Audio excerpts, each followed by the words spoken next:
사람들이라는 제목으로 하나님의 말씀을 배워내 드립니다.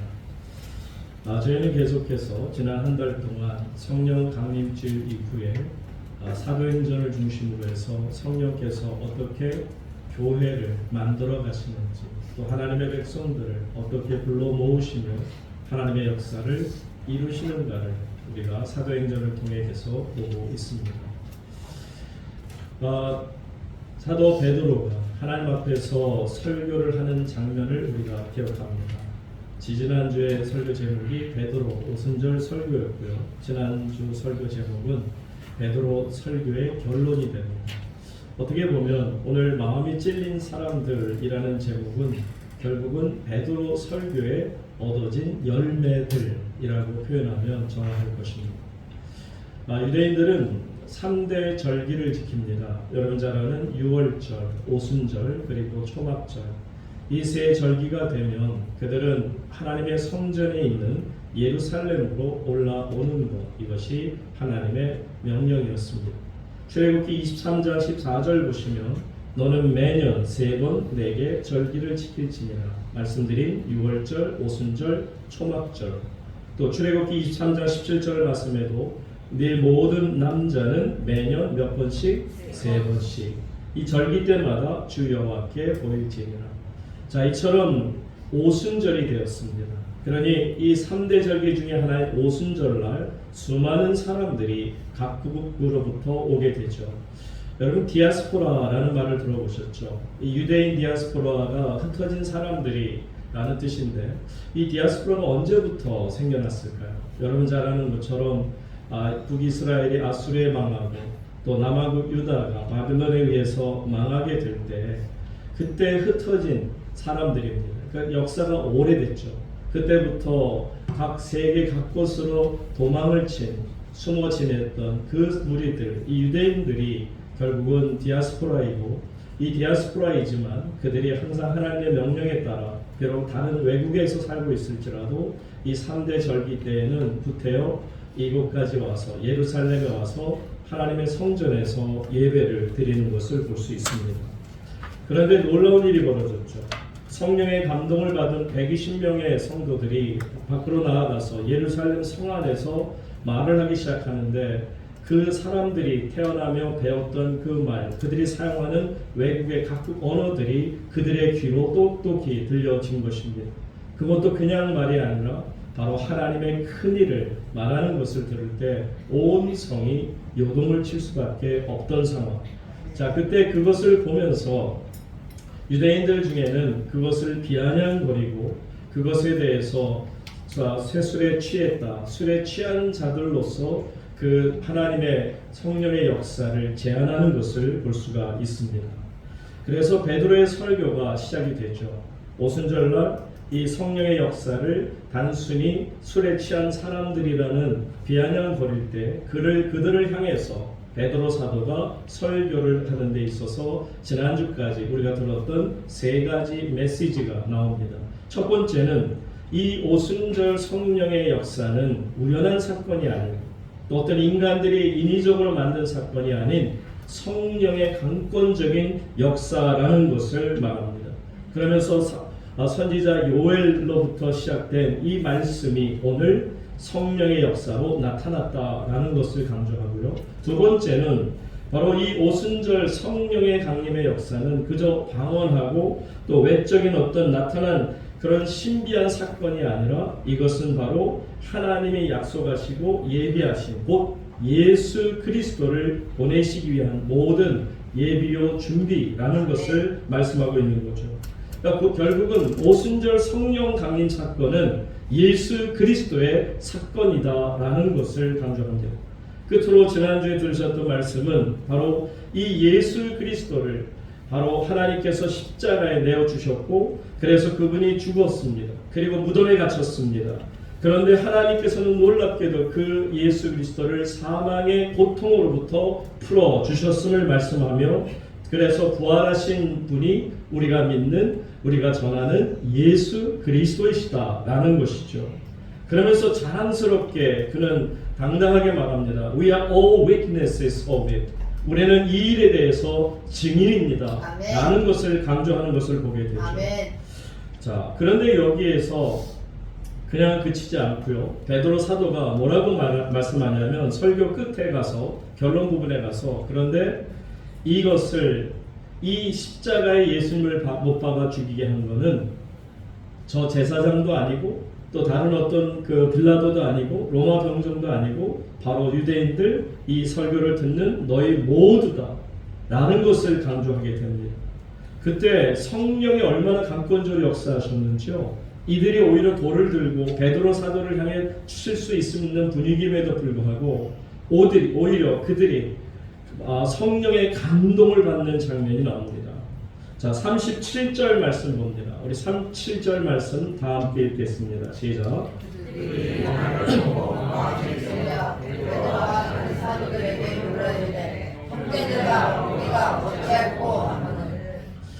여러분 말씀드린 것처럼 베드로의 오순절 설교는 교회가 태생하면서 처음으로 교회가 선포하는 설교라고 했어요. 그러니까 베드로의 설교는 곧 2000년 역사 가운데 교회의 첫 포문을 여는 설교였다라는 것인데 그 설교가 그냥 설교가 아닌 성령의 강권적인 능력에 붙들림 받은 하나님의 말씀의 대언이었음을 우리에게 알게 하지 않습니까? 아멘.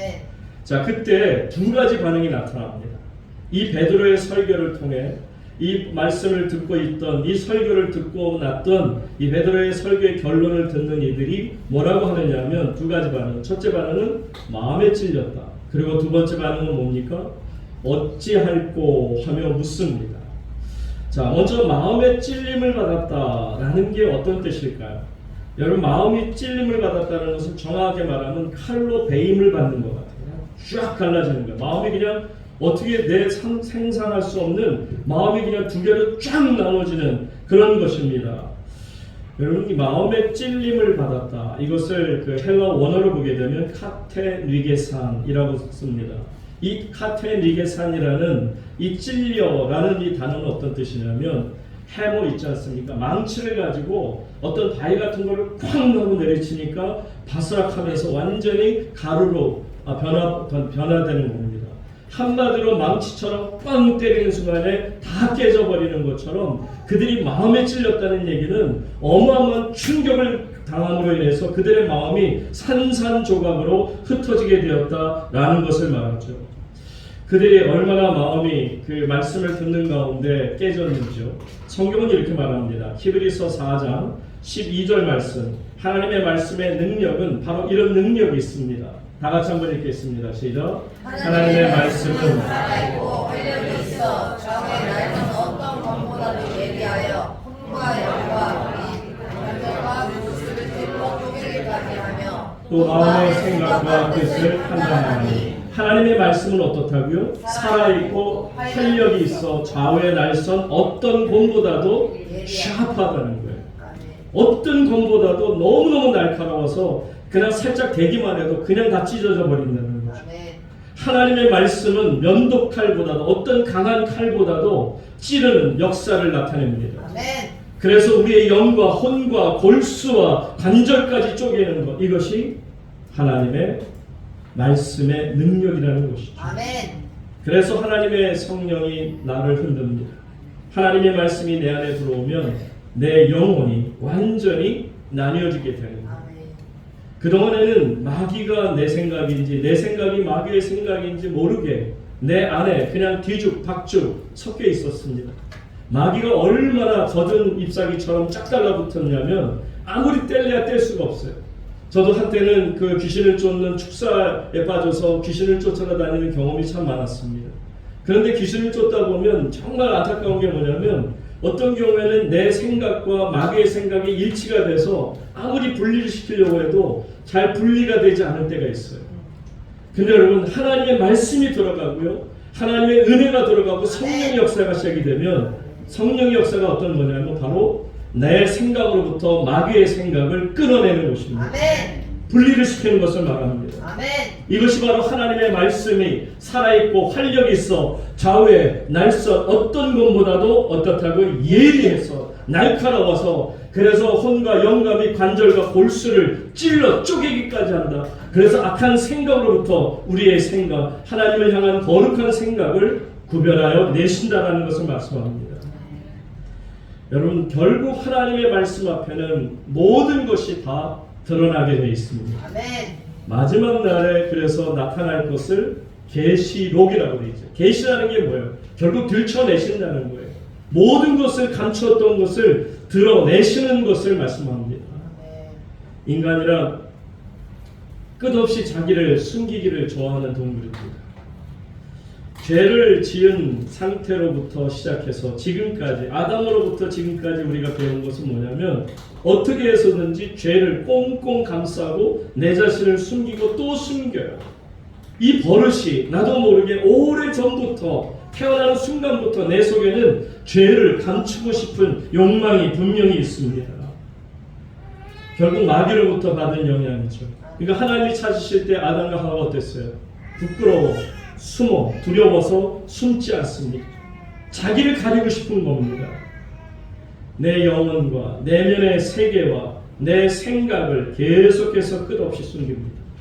내 속 안에는 참 잡스러운 것들, 더러운 것들이 얼마나 많이 담겨 있음에도 겉으로는 거룩한 척, 웃으면서 지적으로, 매력적으로, 겸손하게 보여줄 수 있는지 모릅니다. 아주 그럴듯한 표정을 짓습니다. 어떤 배우가 아니더라도 우리는 그 정도로 이 사회생활 속에 살아갈 줄 아는 사람이 되었습니다. 때로는 내 자신이 성자라고 착각합니다. 그래서 거울에 비친 내 모습이 순수하다고 여겨집니다. 나는 위선이 없고 가식이 없는 사람이라고 생각합니다. 사람들은 이처럼 자기를 가릴 수 있는, 변장할 수 있는 능력을 누구라도 가지고 삽니다. 그러나 하나님의 말씀 앞에는 완전히 모든 것들이 숨겨질 수가 없어요. 아멘. 드러나게 될 줄로 믿습니다. 아멘. 성령의 능력 앞에서는 모든 것들이 만천하에 드러납니다. 아멘. 여러분, 히브리서 4장 13절 말씀 보세요. 다 같이 읽겠습니다. 시작. 지으신 것이 하나도 그 앞에 나타나지 않음이 없고 우리의 결산을 받으실 이의 눈 앞에 만물이 벌거벗어 같이 드러나느니라. 보시는 것처럼 하나님 앞에서는 모든 것이 결국 모든 만물이 벌거벗은 것처럼 어떻게 된다? 드러나게 될 것이다. 여러분, 하나님 앞에 서게 되면요, 내가 아무리 꽁꽁 감싸고 있던 내 두꺼운 겨울 외투 같은 것도 다 벗겨질 때가 온다는 겁니다. 순식간에 하나님 말씀 앞에서 나는 완전히 모든 것을 밟아벗겨진 벌거숭이처럼 부끄러움과 수치심을 느끼게 될 때가 있습니다. 그러다 보면 이것이 바로 영적인 충격이요, 이것이 바로 마음이 찔림을 받게 된다는 겁니다. 하나님의 말씀으로 이제 들어오는 순간에 내 마음을 완전히 만천하에 드러내게 되는 순간에 사람들은 마음에 찔리게 되잖아요. 그러면 두 번째 반응이 나타나요. 마음에 찔림을 받은 자들이 어떤 반응을 또 나타낸다고요? 어찌할꼬? What shall we do? 우리가 뭘 하면 좋겠습니까? 그러면 이 벌거숭이 같은 이 정말 수치심을 느낄 수밖에 없는 이 부족한 자가 무엇을 어떻게 하면 내가 하나님께로부터 용서를 받을 수 있어요? 구원을 얻을 수 있는 겁니다. 여러분, 먼저 그러면 왜 이 사람들이 마음의 찔림을 받았을까요? 두 가지 이유로 지금 이 오순절 설교를 하고 있는 베드로 사도의 말씀을 통해 듣는 유대인들이 마음에 찔렸다고 그랬어요. 왜 찔렸을까? 두 가지입니다. 처음에 말씀드렸어요. 바로 성령을 모욕했습니다. 성령의 역사, 하나님이 약속하신 요엘 선지자를 통해서 이제 성령이 임하시게 되면 이 땅에 얼마나 놀라운 역사가 일어나는지를 말씀하셨음에도 그들은 그 말씀을 새까맣게 잊어버린 채 새술에 취했어. 낮부터 아침부터 오전 9시 아침부터 술에 취해서 저것들이 왜 저러지? 라고 손가락질했다는 것은 그들을 조롱하는 것이 아니라 누구를 조롱하는 것이다? 성령을 조롱하는 것이다. 여러분, 다른 죄는 용서받아도 성령을 회방하는 죄는 용서받지 못합니다. 자, 그러면서 그들이 얼마나 하나님 앞에 깜짝 놀랐을까요? 우리가 함부로 말하는 것이 사람을 비방한 것이 아니라 성령님을 비방한 것이라는 것을 깨달을 때 얼마나 하나님 앞에 마음에 찔림을 받았을까를 생각해 봅니다. 아멘. 사울이라는 청년이 무자비하게 교회를 핍박할 때입니다. 어느 날 예수님께서 다메섹으로 그 예수 믿는 사람들을 핍박하기 위해서 쫓아가는 이 사울이라는 청년에게 나타납니다. 그때 예수님이 그를 먼저 부르십니다. 사울아 사울아 어찌하여 네가 나를 핍박하느냐? 그랬더니 주님 누구십니까? 물어요. 그때 예수님 나는 네가 핍박하는 예수라 라고 말씀할 때 그 말씀을 들으며 사도 바울은 완전히 깨어지는 것을 봅니다. 지금 예루살렘에 있는 유대인들, 각 세계로부터 흩어졌다가 살다가 들어온 디아스포라들, 그 모든 유대인들이 이 성령을 모독한 죄에 대한 깊은 깨달음을 갖게 될 때 그들의 마음이 찔리기 시작했다는 거고요. 두 번째로 그들의 마음이 찔렸다는 것은 뭘 얘기냐면 바로 예수 그리스도의 십자가라는 겁니다. 사도행전 2장 36절 말씀을 함께 다 같이 읽겠습니다. 사도행전 2장 36절 시작. 그런즉 이스라엘 온 집은 확실히 알지니 너희가 십자가에 못 박은 이 예수를 하나님이 주와 그리스도가 되게 하셨느니라 하니라. 이스라엘 온 집은 확실히 알아라. 아멘. 정확하게 말해서 너희가 십자가에 못 박은 예수, 너희가 예수를 십자가에 못 박았다는 거예요. 물론 하나님은 그분을 다시 너희의 주가 되게 하셨지만, 다시 살려내셨지만 죽인 것, 십자가 못 박은 것은 바로 너다라는 겁니다. 유대인들은 깜짝 놀랐을 거예요. 나는 아니죠. 어떤 사람은 변명돼. 난 그 자리에 없었어. 나는 그때 외국에 살고 있었어. 라고 변명했을 수도 있어요. 근데 중요한 것은 그들의 생각 속에는 내가 죽였다는 생각은 1도 없었어요. 빌라도가 죽인 것이고 로마 병정이 죽인 것이고 아주 극단적인 유대주의자들이 죽인 것이다 라고만 생각했을 겁니다. 그런데 베드로 사도가 성령의 감동을 받아 말하기를 너희가 십자가에 못 박은 이 예수, 한마디로 법 없는 자들의 손을 빌려서 죽인 것 같지만 너희가 죽인 것, 그것은 그들이 죽인 것이 아니라 너희들이 죽인 것이다 라고 말씀하는 겁니다. 만약 이런 메시지가 여러분들에게 들려진다면 어떨까요? 예를 들어서 오랫동안 수십 년 동안 신앙생활을 잘해왔어요. 신앙생활을 다른 사람보다도 더 열심히 했어요. 헌금도 열심히 하고 예배생활도 열심히 하고 찬양도 열심히 하고 나름대로 애를 쓰며 여기까지 왔다고 생각해 보세요. 그런데 만약에 여러분들에게 이런 이야기가 들려져요.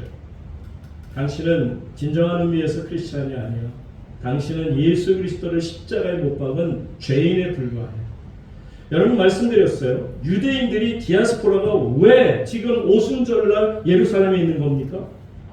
다른 어떤 바알에게 절하기 위해서 예루살렘으로 온 것입니까? 아닙니다. 그들 모두는 하나님을 믿는 자들이고 하나님의 말씀에 따라 예루살렘 성전에 와서 신앙을 고백하기 위해서 온 겁니다.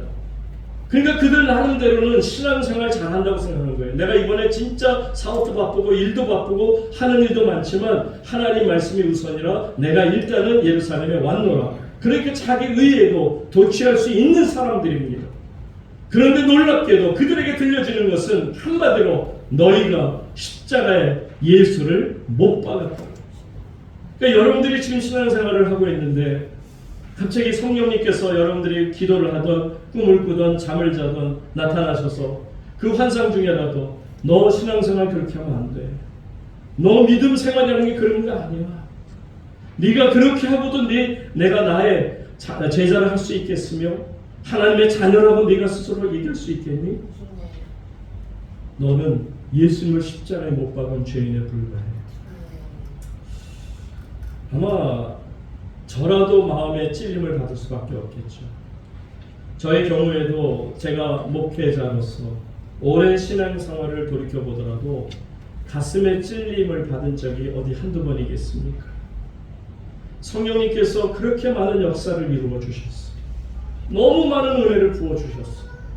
그럼에도 불구하고 제 자신은 너무 작은 자에 불과해요. 만약에 저에게 부어주셨던 그 하늘의 은혜를 다른 누군가에게 부어주셨다면 아마 그분은 하나님 앞에 더 헌신적인 주의 종이 되지 않았을까. 그 생각하면 너무너무 죄송해요. 저는 성령님을 제대로 영화롭기도 하지 못했고 성령님을 높여드리지도 못했고 늘 성령님을 제한하며 살아왔음을 압니다. 오히려 내 자신을 다른 사람이 칭찬할 때 그것이 저에게 주는 칭찬이라 착각하고 내 자신을 드러내고 내 자랑으로 여기기를 좋아했던 목사입니다. 하나님을 믿지 않는 게 문제가 아니에요. 하나님을 믿노라 하면서 성령의 역사를 내 것으로 훔친, 제한한 어리석은 자에 불과했다는 겁니다. 우리가 대놓고 성령님을 부인하진 않아요. 저도 성령님을 부인한 적 없습니다. 다만 성령님이 하시는 일을 제한하는 죄를 저질렀을 뿐입니다. 우리가 성령님을 부인하지는 않지만 성령님을 기쁘게 하시는 일을 제대로 하지 못합니다. 어떤 경우에는 멀찍이 떨어져서 성령님의 역사를 그냥 구경하는 구경꾼에 불과할 때도 있습니다. 이런 우리들에게 너희가 예수님을 십자가에 못 박은 죄인이야 라는 음성이 들려질 때 유대인들이 어찌 반응이 나옵니까? 마음의 찔림을 받아서 What shall we do? 무엇을 하면 좋겠습니까? 어찌할까? 여러분, 구원에 대한 질문을 할 수 있는 분들은 참 행복한 분들이에요. 내가 죄인인 것을 알고 하나님 앞에서 어찌하면 좋겠습니까? 이렇게 물을 수 있는 자는 참 복된 자예요. 보세요. 잠언 28장 13절에 보면 이 죄를 깨닫는다는 것이 얼마나 큰 은혜인가를 이렇게 말씀합니다. 잠언 28장 13절입니다. 제가 읽어드리겠습니다.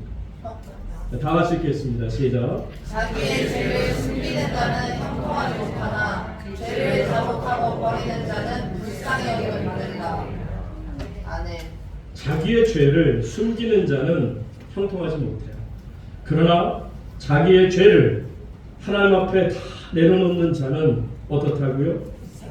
하나님께로부터 불쌍히 여김을 받을 수 있어요.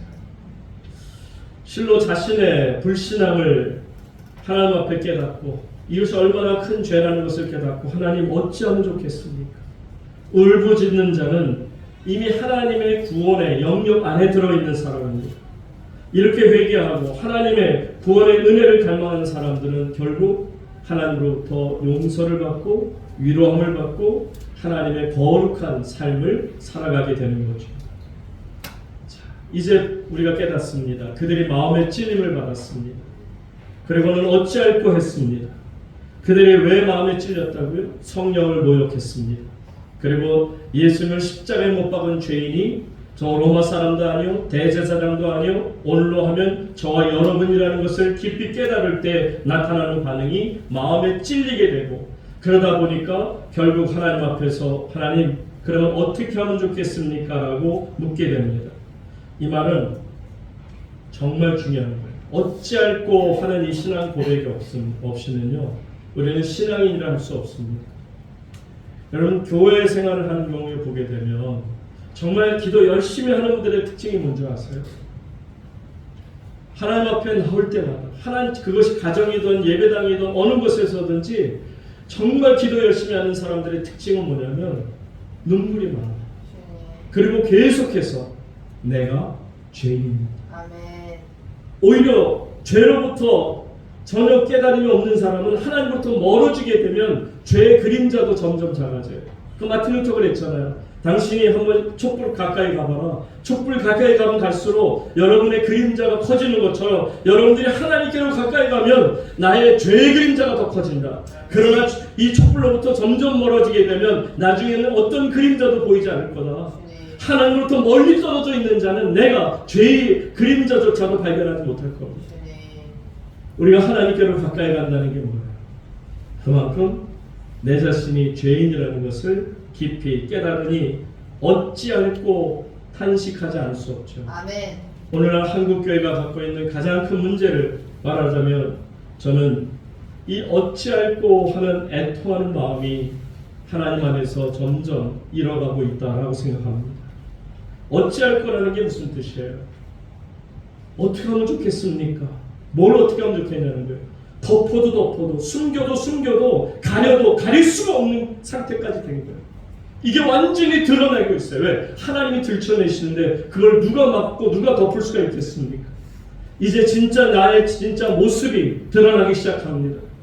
사람들은 참 어리석은 모습이 뭐냐면 자신의 죄가 발각되어지기 전까지는, 드러나기 전까지는 나는 죄인이라는 생각을 별로 안 가져요. 그러다가 사람에게 어떻게 해서 내 잘못이, 죄가 들춰지게 되면 그때서야 얼굴 빨개지면서 아, 내가 죄인인 것 같다. 그 전까지는, 들켜지기 전까지는 내가 의롭다고까지 생각을 했어요. 근데 내 죄가 들켜지고 나니 비로소 내가 어찌할꼬 하며 쥐구멍이라도 숨고 싶은 마음이에요. 그러니까 여러분, 마귀를 잘 아셔야 돼요. 마귀는요, 여러분들에게 계명을 말할 때 계명 지키지 말하지 않아요. 10계명 지키라고 해요. 열심히 지키라고 합니다. 마귀가 열심히 여러분을 도와줘요. 그런데 뭐라고 그러는 줄 아세요? 그런데 이 10계명을 제대로 지키려면 사실은 빠진 게 하나 있어. 마지막 제 11계명이 있는데 이거는 네가 모르고 있던 거야. 내가 가르쳐 줄게. 뭔 줄 알아? You shall not be found out. 들키지 마라. 들키지만 않으면 10계명을 완벽하게 우리는 지키고 산다고 믿습니다. 그런데 들켜지고 나니까 1계명부터 10계명까지가 다 문제가 되는 거예요. 여러분, 들켜지지 않는 것은 결코 축복이 아닙니다. 내가 죄인으로서 하나님 앞에 내 죄가 드러나는 것이 얼마나 큰 은혜인가를 깨닫기를 바랍니다. 아멘. 그러니 들키고 나서 어찌할꼬 우리가 무엇을 하면 좋겠습니까? 어찌할꼬 하는 그 애통하는 마음은 결국 우리로 하여금 하나님 앞에 나와 무릎을 꿇게 만들거든요. 이사야 선지자가 하나님의 성전에 와서 하나님의 인재를 경험할 때 이사야 6장 5절에서 이렇게 말씀합니다. 그때 내가 말하되 화로다 나여 망하게 되었도다. 나는 입술이 부정한 사람이요 나는 입술이 부정한 백성 중에 거주하면서 만군의 여호와신 왕을 되었음이로다 하였더라. 어떤 자라고요? 나는 망하게 되었다. 이 말은 뭐냐면 이게 바로 어찌할 거예요. 하나님, 어찌하면 좋겠습니까? 하나님, 내가 어떻게 하면 좋겠습니까? 내가 이제 망하게 되었는데 어떻게 하면 좋겠습니까? 그렇게 열심히 교회에 출석했고, 그렇게 열심히 헌금했고, 그렇게 열심히 찬양했고, 그렇게 열심히 주님을 위해 뛰어다닌다고 했지만 내 심령 깊은 곳에는 아무것도 없습니다. 들여다보니 위선뿐이요 형식뿐이었습니다. 여러분, 내 스스로가 껍데기 신앙이라 생각하면 여러분 어떻습니까? 나도 모르게 하나님 어찌하면 좋겠습니까? 제가 어떻게 하면 구원을 받을 수 있겠습니까? 지금 베드로 사도의 설교를 듣고 하나님 앞에서 귀한 깨달음을 가진 이 백성들이 어찌할꼬 하며 하나님 앞에 나와 무릎을 꿇습니다. 자, 그때 유대인들에게 분명히 대답합니다. 여러분, 그리스도인들은요 항상 대답할 말을 준비하고 있어야 합니다. 38절 본문의 말씀 다 같이 한번 읽습니다. 38절 말씀 시작. 그들아 이르되 너희가 회개하여 각각 예수 그리스도의 이름으로 세례를 받고 죄사함을 받으라. 그리하면 성령의 선물을 받으리니. 이처럼 어찌할꼬 하고 너무너무 두려움 속에 떨고 있는 이 유대인들 디아스포라에게 분명히 사도 베드로는 그들에게 구원을 제시합니다. 얼마나 기가 막힌 대답이냐. 첫 번째는 뭡니까? 회개하라. 38절 보세요. 베드로가 이르되 너희가 어떻게 하라? 회개하여. 근데 여기에서 이 베드로 사도가 어찌할꼬 묻는 이들에게 무섭게 너희들 그 상태로 하면 지옥 가. 너희들 회개하지 않으면 다 망하고 말 거야. 이렇게 겁박하듯이 하지 않아요. 오히려 엄마가 따뜻하게 아기를 안아주는 것처럼 부드러운 성령의 음성이 들려집니다.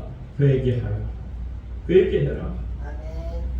기독교 최대의 메시지는 회개하라입니다. 아멘. 세례 요한이 처음에 와서 포문을 열 때에도 회개하라, 천국이 가까웠다 말씀합니다. 예수님께서도 공생의 사역을 시작할 때 문을 처음에 여실 때에도 회개하라, 하나님 나라가 가까이 왔느니라 말씀하십니다. 여러분, 구원은 회개로부터 시작이 됩니다. 회개 없는 구원 없습니다. 회개 없이는 성령의 인재를 경험할 수 없습니다. 그러니까 보세요.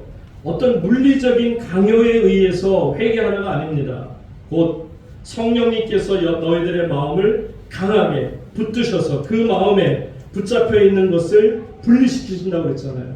샤프하게 아주 예리한 칼로서 마귀의 생각과 내 생각을 분리시켜 주시는 것처럼 아멘. 그렇게 깨달음을 얻게 될 때 느껴지는 게 뭐냐? 어찌 않고 통해 자복하는 회개가 나온다는 것이죠. 아멘. 회개 고통스러운 것입니다. 그러나 그만큼 축복이 되는 줄로 믿습니다. 아멘. 성도님 여러분, 여러분들이 정말 성령의 놀라운 은혜 속에 콧물, 눈물 다 흘리면서 여러분 영혼의 깊은 곳까지 하나님 앞에 통곡하며 여러분들의 죄와 부끄러운 모든 것을 하나님 앞에 내려놓기를 주의 이름으로 축복합니다. 아멘. 자, 두 번째로 회개하라 다음에 또 뭐가 있어요? 각각 예수 그리스도의 이름으로 어떻게 하라? 세례를 받아라. 여러분, 우리가 회개하고 나서 예수 이름으로 세례받지 않으면 그것 역시 아무것도 아닙니다. 로마서 10장 9절로 10절 말씀 보세요. 이렇게 말씀이 나옵니다. 네가 만일 네 입으로 예수를 주로 시인하며 또 하나님께서 그를 죽은 자 가운데서 살리신 것을 내 마음에 믿으면 구원을 받으리라. 10절 다 같이. 사람이 마음으로 믿어 의에 이르고 입으로 시인하여 구원에 이르느니라. 그래서 세례라는 것을 이렇게 표현하면 좋을 것 같아요. 나는 이제부터 죄 사함을 받고 하나님 안에서 거룩한 백성이 되었습니다. 라는 사실을 교회와 그리고 온 세상에 고백하고 선포하는 행위가 바로 우리가 하나님 앞에 받는 물 세례, 주님의 이름으로 받는 세례라는 것을 알 수 있습니다. 여러분, 회개라고 하는 것은요, 완전히 바뀌어지는 것을 말합니다. 어떤 뜻이냐면 방향을 바꾸는 것을 말해요. 우리가 가던 길을 멈추고 돌아서서 180도 다른 곳으로 가는 거죠. 정확하게 표현하면 회개라고 하는 것은 from sin to God, 죄로부터 돌아서서 하나님께로 향하여 걸음을 걷는 것을 말합니다. 여러분, 우리가 보통 회개하면 우리의 가슴을 친다, 또 아니면 내가 마음을 바꾸었다, 아니면 내가 마음의 깨달음을 얻었다, 어떤 그 마음의 뉘우침을 얻었다, 아니면 내가 내 잘못을 인정했다. 이게 회개가 아니에요. 물론 회개의 과정 속에 초반에 들어가는 과정 중에 하나일 수는 있지만 이 회개라고 하는 것은 이런 마음을 가지고 정확하게 하나님께로 다시 돌아가는 행위, 이것이 바로 회개라는 것을 알 수 있는데요. 그런데 안타깝게도 이런 모습이 계속 반복되는 분들이 있습니다. 회개의 자리에 올라가지 못하고요. 회개했다고 하면서 다시 세상으로 내려갔다가 다시 세상에 살다 보니까 이건 아닌 것 같아. 다시 또 하나님께로 가는 것 같다가 다시 또 쭈르륵 미끄러지고, 그래서는 계속 같은 일을 반복한다면 이거는 회개가 아닙니다. 회개는 모든 것을 뒤로 하고 하나님께로 향하여 걸어가는 그 모습이 그리스도의 모습, 그리스도인의 모습이요 회개자의 모습인 줄로 믿습니다. 아멘. 세례라고 하는 것은 그리스도와 함께 죽고 그리스도와 함께 다시 사는 것을 말합니다. 아멘. 여러분, 내 썩을 이 몸이 죽습니다. 병든 이 몸이 죽습니다. 죄진 내 몸이 옛 구습이 다 죽습니다. 그리고 나서 우리는 이제 십자가에 대해서, 죄에 대해서 죽고 이제 우리는 주님 안에서 새로운 생명을 누리게 되었다. 아멘. 이것이 바로 주님께서 우리에게 가르쳐 주신 것처럼 베드로 사도가 말합니다. 다시 28절로 돌아가서 보시기 바랍니다. 28절의 말씀에서 우리에게 강조하는 것처럼 38절 베드로가 이르되 너희가 회개하여 각각 예수 그리스도의 이름으로 어떻게 하라? 세례를 받아라. 그러면 어떤 역사가 나타나느냐? 죄사함을 받는 것이다. 사랑하는 여러분, 죄사함 받는다는 게 시간이 많지 않으니까 좀 간단하게 설명하면 어떤 걸까요? 마귀가 어느 날 여러분들에게 찾아와서 당신 이름이 뭐요? 라고 물을 수가 있어요. 그때 죄사함이라고 하는 것이 뭐냐? 바로 그때 얘기하는 거예요. 내 이름이 죄사함이요. 내가 죄사함 받은 주의 자녀가 되었으니 이제부터 내 새로운 이름은 죄사함이요 라고 말할 수 있다는 겁니다. 마귀가 여러분에게 찾아와서 당신은 어디에 당신은 어떤 사람입니까? 누구입니까? 물을 때에도 이제 더 이상 내가 어느 학교를 졸업했고 무슨 직업을 갖고 있고 어디 살고 있고 이런 얘기를 하지 않아요. 왜? 그런 얘기 해봐야 마귀는 웃습니다. 아, 이 사람은 아직 그리스도의 사람이 아니구나. 얼마나 우리를 우습게 보겠어요. 그런데 마귀가 와서 당신은 누구요? 라고 물을 때 나는 죄사함이요. 나는 하나님께로부터 속죄함을 받은 I'm a Christian. 나는 그리스도인이요. 아멘. 이렇게 고백할 수 있다면 이 죄사함의 은총의 말로 놀라운 거죠. 그리고 또한 계속 보세요. 죄사함을 받을 뿐만 아니라 그로 인해서 뭘 받으리라? 성령의 선물을 받는다. 여러분, 성령의 선물이라는 게 뭐예요? 결국은 성령의 선물이라는 것은 능력을 받는다는 거예요. 성령의 은사를 받는 거예요. 성령의 능력을 받는 것을 말합니다. 그래서 성령의 은사가, 성령의 능력이 내 안에 강하게 역사하다 보니까 얼마나 많은 역사가 나타나는지 몰라요. 자, 보세요. 40절로 넘어갑니다. 40절에 보니까 이렇게 사도 베드로가 말해요. 성령의 선물을 받게 되면, 능력을 받게 되면 이제 여러 말로 확증할 수 있어요. 여러 말로 확증한다는 게 뭐예요? 하나님 앞에서 구원받은 것에 대해서 간증하고 가르치고 또한 전도하는 것을 말합니다. 그리고는 또 말해요. 번하여 이르되, 번면하는 겁니다. 이 패역한 세대에서 구원을 받기 위해서는 이렇게 사셔야 합니다. 여러분, 불과 얼마 전만 해도 내가 내 입으로 복음을 전할 거라고 누가 생각했겠습니까? 그런데 오늘 성령의 도우심 속에 성령의 능력을 붙잡힘 받아서 전도하고 간증하고 권면하고 상담하고 가르치기를 할 수 있다면 여러분, 이것이 바로 성령의 역사인 줄로 믿으시기 바랍니다. 여러분, 영혼 구원하는 게 어찌 쉬운 일이겠습니까? 영혼 하나를 구원하는 것은 이 세상에서 가장 중요한 일이죠. 여러분 아시잖아요. 중요한 일일수록 쉬운 일이 없어요. 중요한 만큼 너무너무 어려운 일이에요. 그런데 여러분, 어렵지만 성령의 능력으로 이 일이 가능할 줄로 믿습니다. 아멘. 여러분, 사탄 결코 호락호락한 존재 아닙니다. 우리가 아무리 머리가 뛰어나다 할지라도 어찌 사탄의 머리를 우리가 능가할 수 있겠습니까? 여러분, 사탄도요, 이 움켜쥐는 게 굉장히 강합니다. 아직도 강합니다. 자, 사탄이 생각해 보세요. 우리가 영혼 구원이 중요한 걸 알고 성령의 능력을 입어서 많은 영혼들을 주님께로 이끌려고 애를 쓰잖아요. 그럼 마귀가 그냥 내둘까요? 자기가 움켜쥐고 있는 사람들을 자기 손에서 뺏어가려고 할 때 마귀는 최대한 노력해서 안 뺏기려고 끝까지 악을 쓸 겁니다. 딱 어떤 경우냐면 모세가 이스라엘 백성들을 이끌고 애굽에서 탈출하고자 할 때 바로 왕이 그냥 순순히 내보내 주던가요? 여러분 보세요. 이해가 안 가잖아요. 10가지 무시무시한 재앙이 임하는데도 한 번 받고 나니까 두려워서 오케이 내줄게. 그러다가 마음이 또 변해서 아니 안 돼. 그래서 두 번째 재앙, 세 번째 재앙, 끝없이 재앙으로 이어짐에도 불구하고 못 놓지 않습니까? 그러니까 결국 바로 왕은 사탄을 뜻한다면 이스라엘 백성들은 마치 사탄의 종로로 타는 영혼으로 모형을 만들 수가 있는 거죠. 그만큼 어려운 거예요. 그러니까 사탄의 손아귀에 움켜진 영혼을 우리가 어찌 셋째 해가지고 말 몇 마디 가지고 그들을 구원할 수 있는 거겠습니까? 너무너무 어려운 일이에요.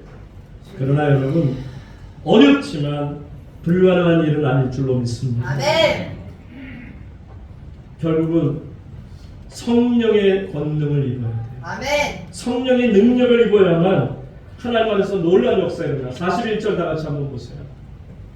여러분, 이렇게 하나님 안에서 성령의 능력을 사로잡혀 사도 베드로가 교회의 첫 설교를 하였더니 다 같이 있습니다. 시작. 그날에 많은 사람들은 세례를 받으매 이날의 신도의 수가 3,000이나 더하더라. 사랑하는 여러분, 이들 중에는요 어떤 사람들이 있었을까요? 십자가에 예수님을 못 박으라고 외쳤던 유대인들도 있었을 겁니다. 하나님의 사역에 대해서 반대하던 자들이 많았을 겁니다. 근데 여러분, 아무리 그럴지라도요 성령의 역사는 예수 그리스도의 말씀의 역사가 이어지는 겁니다. 보세요. 예수님께서 제자들을 세우실 때 마태복음 4장 19절에서 말씀합니다. 말씀하실 때 나를 따라오라 내가 너희를 어떻게 하겠다? 사람을 낚는 어부가 되게 하겠다. 결국 성령행전, 지금 우리가 사도행전을 계속 보고 있습니다만 이 사도행전은 성령행전이요 결국은 예수 그리스도의 약속이 성취되어가는 과정을 보여주는 행전이 되는 겁니다. 예수님 말씀하셨어요. 내가 너희로 사람을 낚는 어부가 되게 할 것이다. 놀랍게도 베드로 사도 같은 분이 어찌 그런 기가 막힌 설교를 통해 한 번에 3,000명이나 되는 사람들이 주님 앞으로 나올 수 있게 하는 겁니까? 사랑하는 오늘교회 성도님 여러분, 이처럼 하나님 안에서 그 얘기하게 되면 그리고 예수 그리스도의 이름으로 세례를 받게 되면 우리는 하나님으로부터 죄사함을 받게 되고 성령의 권능에 사로잡히게 되고 그래서 우리가 주님 앞에 쓰임받게 될 때 우리가 섬기는 이 우물교회가 또 여러분의 가정이 또 한국교회가 나아가 온 세계 교회들이 주님 안에서 다시 새로운 부흥하는 교회가 될 줄로 믿습니다. 아멘. 오직 성령의 설교가 베드로의 입술을 통해 들려질 때 아멘하는 그 심령들처럼 오늘도 하나님 안에서 아멘으로 화답하는 저와 여러분 될 수 있기를 주의 이름으로 축원합니다. 아멘.